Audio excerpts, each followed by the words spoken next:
Hi all, welcome to Learnwise platform. MGM 124 media and society പേപ്പറിന്റെ first ബ്ലോക്കിലെ, അതായത് mass media and society ബ്ലോക്കിലെ first unit understanding media and society ആണ് നമ്മൾ ഇന്നിവിടെ പഠിക്കാൻ വേണ്ടി പോകുന്നത്.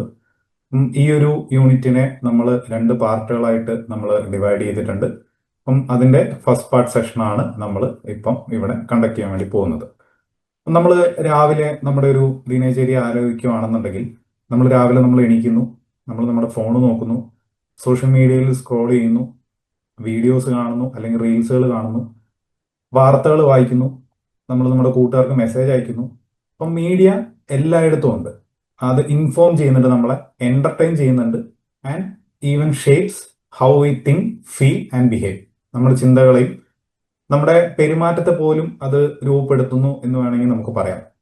എന്നാൽ മാധ്യമം എന്ന് പറയുന്നത്, അല്ലെങ്കിൽ മീഡിയ എന്ന് പറയുന്നത്, it is not just about information. അത് സമൂഹമായിട്ട് ആഴത്തിൽ ബന്ധപ്പെട്ടിരിക്കുന്നു എന്നൊരു കാര്യം കൂടിയാണ് നമ്മൾ മനസ്സിലാക്കേണ്ടത്. അപ്പം ഈ ഒരു യൂണിറ്റിൽ നമ്മൾ കൂടുതലായിട്ടും നമ്മൾ നോക്കുക സൊസൈറ്റി ആൻഡ് മീഡിയ. അപ്പം നമ്മൾ രണ്ട് തരത്തിലുള്ള സൊസൈറ്റികളെ കുറിച്ച്, ഹോമോജീനിയസ് സൊസൈറ്റിയും പിന്നെ അതുപോലെ തന്നെ ഹെട്രോജീനിയസ് സൊസൈറ്റികളെ കുറിച്ച് നമ്മൾ പറയും. പിന്നെ മീഡിയയുടെ ഒരു എവല്യൂഷൻ, പെന്നി പ്രസ് മുതൽ ഇൻഫർമേഷൻ ഏജ് വരെയുള്ള ഒരു എവല്യൂഷനെ കുറിച്ച് നമ്മൾ സംസാരിക്കും. മീഡിയയും പൊളിറ്റിക്സും തമ്മിലുള്ള ഒരു സിംബിയോട്ടിക് റിലേഷൻഷിപ്പിനെ കുറിച്ച് നമ്മൾ നോക്കും. അതുപോലെ തന്നെ കോർപ്പറേറ്റ് കൺട്രോളിനെ കുറിച്ച്, അല്ലെങ്കിൽ മീഡിയയുടെ ഓണർഷിപ്പ്, അല്ലെങ്കിൽ പ്രോഫിറ്റ് മോട്ടീവ്സിനെ കുറിച്ചൊക്കെയുള്ള കാര്യങ്ങളും നമ്മൾ ഡിസ്കസ് ചെയ്യും. ആൻഡ് ഫൈനലി നമ്മൾ ഗവൺമെന്റിന്റെ അല്ലെങ്കിൽ സെൽഫ് റെഗുലേഷനെ കുറിച്ചൊക്കെ, നിയന്ത്രണങ്ങളെ കുറിച്ചൊക്കെ നമ്മൾ നോക്കും. സൊസൈറ്റി എന്ന് പറഞ്ഞാൽ എന്താണ്? Society is A group of people living together in one place എന്ന് നമുക്ക് വേണമെങ്കിൽ പറയാം. ഉദാഹരണത്തിന്, നമ്മൾ ഒരു രാജ്യത്ത് ജീവിക്കുന്ന ആളുകൾ, അല്ലെങ്കിൽ ഒരു സിറ്റിയിൽ ജീവിക്കുന്ന ആളുകൾ, അല്ലെങ്കിൽ ഒരു ഗ്രാമത്തിൽ ജീവിക്കുന്ന ആളുകൾ, അവർ തമ്മിൽ കസ്റ്റംസ്, നമ്മൾ കോമൺ ആയിട്ടുള്ള കസ്റ്റംസ് ഷെയർ ചെയ്യും. അതുപോലെ തന്നെ കോമൺ ആയിട്ടുള്ള നിയമങ്ങൾ ഉണ്ടാവും. അപ്പം ഇത്തരത്തിലുള്ള ഷെയർഡ് ആയിട്ടുള്ള കൾച്ചറുകളുടെ അല്ലെങ്കിൽ ലോകളൊക്കെ ഉള്ള ഒരു കൂട്ടം ആളുകൾ, ഒരു ഒരു ഒരു ഗ്രൂപ്പ് ഓഫ് പീപ്പിൾ ലിവ് ടുഗെദറിനാണ് നമ്മൾ സൊസൈറ്റി എന്ന് വിളിക്കുന്നത്. അപ്പം മീഡിയയുടെയും സൊസൈറ്റിയുടെയും തമ്മിലുള്ള ആ ഒരു റിലേഷനെ നമ്മൾ സിംബയോട്ടിക് എന്നാണ് പറയുന്നത്. എന്താണ് സിംബയോട്ടിക് എന്ന് പറയുന്നത്? സിംബയോട്ടിക്കിന്റെ ആ ഒരു വേർഡ് മീനിങ് എന്ന് പറയുന്നത് മ്യൂച്വലി ബെനഫിഷ്യൽ റിലേഷൻഷിപ്പ് എന്നാണ്. മലയാളത്തിൽ പറയുകയാണെങ്കിൽ സഹവർത്തിത്വം എന്ന് നമ്മൾ പറയും. അതായത് മീഡിയയും സൊസൈറ്റിയും പരസ്പരം ഡിപ്പെൻഡ് ചെയ്ത് കിടക്കുന്നു. അപ്പം സൊസൈറ്റി എന്ന് പറഞ്ഞിരിക്കുന്ന ആ ഒരു കോൺസെപ്റ്റ്, അല്ലെങ്കിൽ ഈ ആളുകൾ ഒരു കൂട്ടമായിട്ട് അവർ ജീവിക്കുന്ന ആ ഒരു കോൺസെപ്റ്റ്, അത് മില്യൺസ് ഓഫ് ഇയേഴ്സ് ആയിട്ട് എക്സിസ്റ്റ് ചെയ്യുന്ന ഒരു കാര്യമാണ്, നമുക്കറിയാം. പക്ഷെ മാസ് മീഡിയ എന്ന് പറയുന്നത്, അല്ലെങ്കിൽ മീഡിയ എന്ന് പറയുന്നത്, ഒരു 100 വർഷം അല്ലെങ്കിൽ ഒരു സെഞ്ചുറി, ആ ഒരു കാലഘട്ടത്തിൽ നമുക്ക് അതിന്റെ ഒരു എവല്യൂഷൻ അല്ലെങ്കിൽ അത്തരത്തിലുള്ള ട്രേസുകൾ നമുക്ക് അറിയാം. അത് അധികം കാലമായിട്ടില്ല അത്തരത്തിലൊരു കോൺസെപ്റ്റ് മീഡിയ എന്ന് പറഞ്ഞിരിക്കുന്ന ആ ഒരു ഐഡിയ വന്നിട്ട് തന്നെ. പക്ഷേ നമുക്കറിയാം, ഈവൻ ദോ മീഡിയ എന്ന് പറഞ്ഞിരിക്കുന്ന ഒരു പുതിയ കോൺസെപ്റ്റ് ആണെങ്കിലും അതിന് സൊസൈറ്റി ഇല്ലാതെ മീഡിയക്ക് എക്സിസ്റ്റ് ചെയ്യാൻ പറ്റില്ല. അതുപോലെ തന്നെ സൊസൈറ്റിക്കും മീഡിയ ആവശ്യമുണ്ട്. എന്തിനു വേണ്ടിയിട്ടാണ്? ബേസിക് നീഡായിട്ടുള്ള കമ്മ്യൂണിക്കേഷൻ എന്ന് പറഞ്ഞിരിക്കുന്ന നമ്മുടെ ഒരു ആശയവിനിമയം അത് നടക്കാൻ വേണ്ടി നമുക്ക് മീഡിയ എന്ന് പറഞ്ഞിരിക്കുന്ന ഒരു കാര്യം വേണം. ഉദാഹരണത്തിന്, സർക്കാർ അവരുടേതായിട്ടുള്ള ഡിസിഷൻസ്, ഗവൺമെന്റ് ഡിസിഷൻസ് നമ്മൾ എങ്ങനെയാണ് അറിയുന്നത്? നമ്മൾ അധികവും ന്യൂസുകളിലൂടെയാണ് നമ്മൾ അറിയുന്നത്. അതുപോലെ തന്നെ കുട്ടികൾ പുതിയ ഐഡിയകൾ അവർ എഡ്യൂക്കേഷൻ പ്രോഗ്രാമുകളിലൂടെ അവർക്ക് കിട്ടുന്നുണ്ട്. പിന്നെ നമ്മൾ റിലാക്സ് ചെയ്യുന്ന എങ്ങനെയാണ്? നമ്മൾ ചിലപ്പം ഷോകൾ കാണുന്നു, അല്ലെങ്കിൽ മ്യൂസിക് കേൾക്കുന്നു, അല്ലെങ്കിൽ നമ്മൾ സിനിമ കാണുന്നു, പിന്നെ അതുപോലെ തന്നെ നമ്മൾ പത്രം വായിക്കുന്നു. അങ്ങനെ നമ്മുടെ നാട്ടിൽ നടക്കുന്ന കാര്യങ്ങളെല്ലാം നമ്മൾ അറിയുന്നുണ്ട്. ഒരു ഇൻഫോംഡ് സൊസൈറ്റി ആയിട്ട് നമ്മൾ നീങ്ങുന്നതിന്റെ ഒരു പ്രധാന റീസൺ എന്ന് പറയുന്നത് എന്താണ്? മീഡിയ ഉള്ളതുകൊണ്ടാണ്. അപ്പം മീഡിയയും സൊസൈറ്റിയും പരസ്പരം ഒരു മ്യൂച്വലി ബെനഫിഷ്യൽ ആയിട്ടുള്ള, അല്ലെങ്കിൽ സിംബിയോട്ടിക് റിലേഷൻഷിപ്പ് എന്ന് നമുക്ക് വേണമെങ്കിൽ പറയാം. ഡെമോക്രസിയിൽ അല്ലെങ്കിൽ ജനാധിപത്യത്തിൽ മീഡിയയ്ക്ക് ഇമ്പോർട്ടൻ്റ് ആയിട്ടുള്ള ഒരു റോളുണ്ട്. അത് ഒരു വാച്ച് ഡോഗ് ആയിട്ട് പ്രവർത്തിക്കുന്നു. ഇപ്പം ഉദാഹരണത്തിന്, സർക്കാർ ഒരു പ്രവർത്തനം, അല്ലെങ്കിൽ സർക്കാരിന്റെ ഒരു തീരുമാനം, ഒരു തീരുമാനം എടുക്കുന്ന സമയത്ത് മാധ്യമങ്ങൾ ചോദ്യങ്ങൾ ചോദിക്കുന്നുണ്ട്, ഇതിനകത്തുള്ള സംശയങ്ങൾ അവർ ചോദിക്കുന്നുണ്ട്. അതുപോലെ തന്നെ ഒരു പൊതുജനങ്ങളുടെ ഒരു കൺസേൺസ് അല്ലെങ്കിൽ ആശങ്കകൾ അവർ ഉയർത്തിക്കാട്ടുകയും ചെയ്യുന്നുണ്ട്. അതുപോലെ തന്നെ മാധ്യമങ്ങൾ പബ്ലിക് ഒപ്പീനിയൻ, അതായത് പൊതുജനങ്ങളുടെ അഭിപ്രായം അവർ പുറത്ത് കാണിക്കുന്നുണ്ട്, അല്ലെങ്കിൽ പ്രകടിപ്പിക്കുന്നുണ്ട്, അല്ലെങ്കിൽ ചർച്ചയ്ക്കും സംവാദത്തിനുള്ള വേദികൾ അവർ ഒരുക്കുന്നുണ്ട്. ഇപ്പം നമുക്കൊരു എക്സാമ്പിൾ നോക്കുകയാണെന്നുണ്ടെങ്കിൽ ഒരു കറപ്ഷൻ അല്ലെങ്കിൽ അഴിമതി അല്ലെങ്കിൽ ഒരു എൻവയോൺമെന്റൽ കൺസേൺ ഇരിക്കട്ടെ. അപ്പം അത്തരത്തിലുള്ള ഒരു വിഷയം വന്ന സമയത്ത്, ഒരു പാരിസ്ഥിതിക പ്രശ്നം ഉണ്ടായ ഒരു സമയത്ത് മീഡിയ ഒരു കാര്യത്തെ അല്ലെങ്കിൽ ഒരു ഇൻസിഡന്റിനെ അവർ റിപ്പീറ്റഡ് ആയിട്ട് അവർ റിപ്പോർട്ട് ചെയ്യുന്നു. അപ്പം അത് വീണ്ടും വീണ്ടും ആവർത്തിച്ച് അത് റിപ്പോർട്ട് ചെയ്യുമ്പോഴത്തേക്കും അത് ആളുകൾ ഈ വിഷയം ചർച്ച ചെയ്യാൻ തുടങ്ങുകയും അതുവഴി നടപടികൾ ആവശ്യപ്പെടുകയും ചെയ്യുന്നുണ്ട്. അപ്പം മീഡിയ ഒരു വാച്ച് ഡോഗ് ആയിട്ട് ഡെമോക്രസിയിൽ പ്രവർത്തിക്കുന്നുണ്ട് എന്നുള്ള ഒരു കാര്യം കൂടി നമ്മൾ നോക്കുക. പിന്നെ അടുത്തായിട്ട് നമ്മൾ നോക്കുന്നത് media as A power institution. അതായത് മീഡിയയുടെ ഒരു പവറിനെ കുറിച്ച് ഉള്ള രണ്ട് വ്യൂസ് ഉണ്ട്. അതായത് നമ്മൾ മുമ്പ് പറഞ്ഞു, ഇപ്പം ആവർത്തിച്ചിട്ടുള്ള ഒരു ന്യൂസ് വന്ന സമയത്ത് അല്ലെങ്കിൽ ആവർത്തിച്ച് ഒരു റിപ്പോർട്ട് വരുന്ന സമയത്ത് അതിനെതിരെയുള്ള ഒരു പ്രതികരണങ്ങൾ, അതായത് ആളുകൾ അതിനോട് പ്രതികരിക്കുന്നു. അതിനോടൊപ്പം തന്നെ സർക്കാർ അവരുടെ തീരുമാനങ്ങൾ ചില മാറ്റങ്ങൾ വരുത്താനുള്ള സാധ്യതയുണ്ട്. അത്തരത്തിൽ അപ്പം ഒരു ഇൻഫ്ലുവൻസ് അവിടെ നടക്കുന്നുണ്ട്. അപ്പം നമ്മുടെ ഈ പെർസ്പെക്റ്റീവിൽ രണ്ട് പെർസ്പെക്റ്റീവ്സ് നമുക്ക് കാണാം, perspective A and perspective B. അപ്പം ആദ്യത്തെ പെർസ്പെക്റ്റീവ് പ്രകാരം മീഡിയ പവർഫുൾ ആണ്. അതായത് നമ്മൾ മുമ്പ് പറഞ്ഞ പോലെ തന്നെ അവിടെ ഒരു മാറ്റം, ഒരു ഒരു ഇൻഫ്ലുവൻസ് അവിടെ ചെലുത്താനായിട്ട് മീഡിയക്ക് അതിനുള്ള ഒരു കപ്പാസിറ്റി ഉണ്ട്. പക്ഷെ ഒരു സെക്കൻഡ് പേഴ്സ്പെക്റ്റീവ്, അതായത് കുറെ ആളുകൾ ബിലീവ് ചെയ്യുന്നത് മീഡിയക്ക് അങ്ങനെ ഒരു പവർ ഇല്ല. കാരണം മീഡിയ ഇത്തരത്തിലൊരു ന്യൂസ് കൊടുത്തു എന്ന് കരുതി അവിടെ നിന്ന് അതിനെതിരെ ഒരു ആക്ഷൻ ഉണ്ടാവില്ല, അല്ലെങ്കിൽ അതിനെ ഇൻഫ്ലുവൻസ് ചെയ്യാനുള്ള ഒരു പവർ ഇല്ല എന്നുള്ള ഒരു കാര്യമാണ് ഇവിടെ. രണ്ട് അഭിപ്രായങ്ങളാണ് ഇവിടെ പറയുന്നത്, പെർസ്പെക്റ്റീവ് എയും പെർസ്പെക്റ്റീവ് ബിയും. അപ്പം ആദ്യത്തത് എന്താണ്? Media has unbridled power. അതായത് മീഡിയക്ക് അല്ലെങ്കിൽ മാധ്യമങ്ങൾക്ക് ശക്തമായിട്ടുള്ള സ്വാധീനമുണ്ട്. നയങ്ങളെയും തീരുമാനങ്ങളെയൊക്കെ സ്വാധീനിക്കാൻ അതിന് കഴിയും. പിന്നെ അതുപോലെ തന്നെ മീഡിയ എന്ന് പറയുന്നത് നമ്മുടെ ഡെയിലി, അതായത് നമ്മുടെ ഡെയിലി ലൈഫിന്റെ, അതായത് ദൈനംദിന ജീവിതത്തിന്റെ ഒരു ഭാഗം തന്നെയാണ്. കാരണം ആളുകൾ കോൺസ്റ്റന്റ് ആയിട്ട് വാർത്തകൾ വായിക്കുന്നു, അല്ലെങ്കിൽ ടി വി കാണുന്നു, അല്ലെങ്കിൽ ഡിജിറ്റൽ മീഡിയ കാണുന്നു. ഇപ്പൊ നമ്മൾ മുമ്പ് പറഞ്ഞ പോലെ തന്നെ ഇരിക്കുന്ന കണ്ടിന്യൂസ് ആയിട്ടുള്ള ഒരു കവറേജ് ഒരു ഇഷ്യൂവിലേക്കുള്ള ഒരു അറ്റൻഷനെ ക്ഷണിക്കുന്നു. അപ്പം തുടർച്ചയായിട്ടുള്ള ഈ ഏതെങ്കിലും ഒരു പ്രശ്നത്തിലേക്ക് ആളുകളുടെ ശ്രദ്ധ ആകർഷിക്കുമ്പോൾ, ശ്രദ്ധ കൊണ്ടുവരുന്ന സമയത്ത് അത് ആ ബന്ധപ്പെട്ട ആളുകൾ അല്ലെങ്കിൽ ബന്ധപ്പെട്ട അധികാരികളെ പ്രതികരിക്കാൻ വേണ്ടി അത് പ്രേരിപ്പിച്ചേക്കാം. ഇനി സെക്കൻഡ് വ്യൂയിലോട്ട് വന്നു കഴിഞ്ഞാൽ മാധ്യമങ്ങൾ അത്ര ഫലപ്രദമല്ല എന്നുള്ളതാണ് പറയുന്നത്. അപ്പം media does not affect life. അതായത് മാധ്യമങ്ങൾ ആളുകളുടെ ജീവിതത്തിൽ യഥാർത്ഥത്തിൽ അങ്ങനെ വലിയ മാറ്റമൊന്നും വരുത്തുന്നില്ല. മറിച്ച് സമൂഹത്തിൽ സംഭവിച്ചുകൊണ്ടിരിക്കുന്ന കാര്യങ്ങൾ മാത്രം ഇങ്ങനെ ഒന്ന് പ്രതിഫലിപ്പിക്കുന്നു, അല്ലെങ്കിൽ അവിടെ സംഭവിക്കുന്ന കാര്യങ്ങൾ അവർ ജസ്റ്റ് ഒന്ന് റിഫ്ലക്ട് ചെയ്യുന്നു. അതായത് നമ്മുടെ മാസ് മീഡിയയുടെ പവറിനെ കുറിച്ചിട്ടുള്ള രണ്ട് എക്സ്ട്രീം വ്യൂകളാണ് നമ്മൾ ഇപ്പൊ ഇവിടെ കണ്ടത്. അപ്പം ഇതിൽ ഏത് വ്യൂ നമ്മൾ അക്സെപ്റ്റ് ചെയ്താലും, പെർസ്പെക്റ്റീവ് എ ആണ് നമ്മൾ അക്സെപ്റ്റ് ചെയ്യുന്നത് അല്ലെങ്കിൽ പെർസ്പെക്റ്റീവ് ബി നമ്മൾ അക്സെപ്റ്റ് ചെയ്താലും എന്താണ്, നമുക്കറിയാം മീഡിയ എന്ന് പറഞ്ഞിരിക്കുന്നത് ഇൻസെപ്പറബിൾ പാർട്ട് ഓഫ് ഡെയിലി ലൈഫാണ്. അതായത് നമ്മുടെ ദൈനംദിന ജീവിതത്തിന്റെ ഒരു അവിഭാജ്യ ഘടകം തന്നെയാണ് മീഡിയ. നമ്മൾ എല്ലാ ദിവസവും നമ്മൾ പത്രങ്ങൾ കാണുന്നുണ്ട്, അല്ലെങ്കിൽ ടെലിവിഷൻ അല്ലെങ്കിൽ ഡിജിറ്റൽ പ്ലാറ്റ്ഫോം ഒക്കെ വഴി നമ്മൾ അതിന്റെ ഒരു കൺസംഷൻ അവിടെ നടക്കുന്നുണ്ട് എന്നുള്ളൊരു കാര്യമൊക്കെ നമുക്കറിയാം. നമ്മൾ എന്താണ് സൊസൈറ്റി എന്നുള്ളൊരു കാര്യം നമ്മൾ പറഞ്ഞിരുന്നു. ഒരു സ്ഥലത്ത് താമസിക്കുന്ന അല്ലെങ്കിൽ പൊതുവായിട്ടുള്ള നിയമങ്ങളും ആചാരങ്ങളും വ്യവസ്ഥകളും ഒക്കെ പങ്കിടുന്ന ആളുകളുടെ ഒരു കൂട്ടം, a community of people living in a particular religion having shared customs, laws and organisation. എന്താണത്? സൊസൈറ്റി. ഇപ്പൊ സൊസൈറ്റിയിൽ നമുക്ക് രണ്ടായിട്ട് തിരിക്കാം, ഹോമോജീനിയസ് സൊസൈറ്റി അതുപോലെ തന്നെ ഹെട്രോജീനിയസ് സൊസൈറ്റി. എന്താണ് ഹോമോജീനിയസ് സൊസൈറ്റി എന്ന് പറഞ്ഞിരിക്കുന്നത്? Homogeneous society is where most people are similar.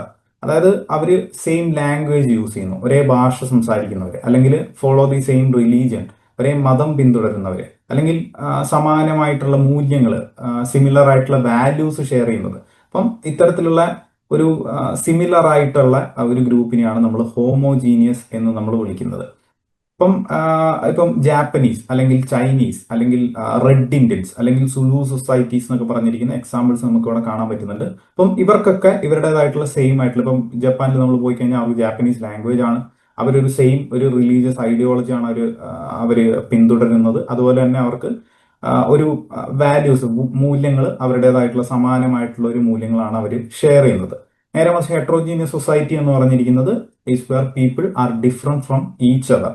അതായത് അവര് വ്യത്യസ്തമായിട്ടുള്ള റേസുകളിൽ അല്ലെങ്കിൽ വ്യത്യസ്തമായിട്ടുള്ള റിലീജിയനുകളിൽ അല്ലെങ്കിൽ വ്യത്യസ്തമായിട്ടുള്ള കൾച്ചറുകൾ വിശ്വസിക്കുന്ന ആൾക്കാരായിരിക്കും. പക്ഷെ അവര് ഒരു സെയിം പ്ലേസ്, അതായത് ഒരു സെയിം സൊസൈറ്റി, ഇപ്പൊ നമുക്ക് ഒരു രാജ്യത്ത് എടുക്കുകയാണെന്നുണ്ടെങ്കിൽ ആ രാജ്യത്ത് അവര് ഇത്തരത്തിലുള്ള പല രീതിയിലുള്ളവർക്ക് വ്യത്യസ്തമായിട്ടുള്ള റിലീജിയൻ ഉണ്ടെങ്കിലും വ്യത്യസ്തമായിട്ടുള്ള സംസ്കാരങ്ങൾ ഉണ്ടെങ്കിലും അവരെല്ലാവരും ഒരു സൊസൈറ്റി ആയിട്ട് ജീവിക്കുന്നു. അതിനാണ് നമ്മൾ ഹെട്രോജീനിയസ് സൊസൈറ്റി എന്ന് വിളിക്കുന്നത്.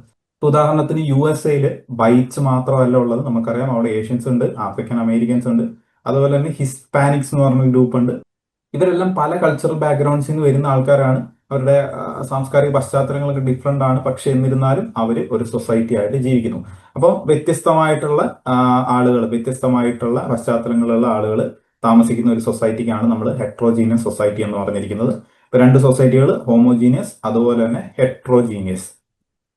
സൊസൈറ്റി അല്ലെങ്കിൽ മീഡിയ എന്ന് പറഞ്ഞിരിക്കുന്നത് നമ്മൾ മുമ്പ് പറഞ്ഞു, അത് തമ്മിൽ ഒരു സിംബിയോട്ടിക് റിലേഷൻ ആണ് ഉള്ളത് എന്നുള്ള കാര്യം നമ്മൾ പറഞ്ഞിരുന്നു. അപ്പം മീഡിയ എന്ന് പറഞ്ഞിരിക്കുന്നത് എന്താണ്? മീഡിയ ഒരു സോഷ്യൽ ഇൻസ്റ്റിറ്റ്യൂഷൻ ആണ്. കാരണം അത് സമൂഹത്തിൽ സംഭവിക്കുന്ന കാര്യങ്ങളെല്ലാം അത് റിഫ്ലക്ട് ചെയ്യുന്നുണ്ട്. It reflects and strengthens what happens in society എന്നുള്ള കാര്യം നമുക്കറിയാം. അപ്പം ഏതൊക്കെ രീതിയിലാണ് അത് ആ ഒരു റിഫ്ലക്ഷൻ നടക്കുന്നത്?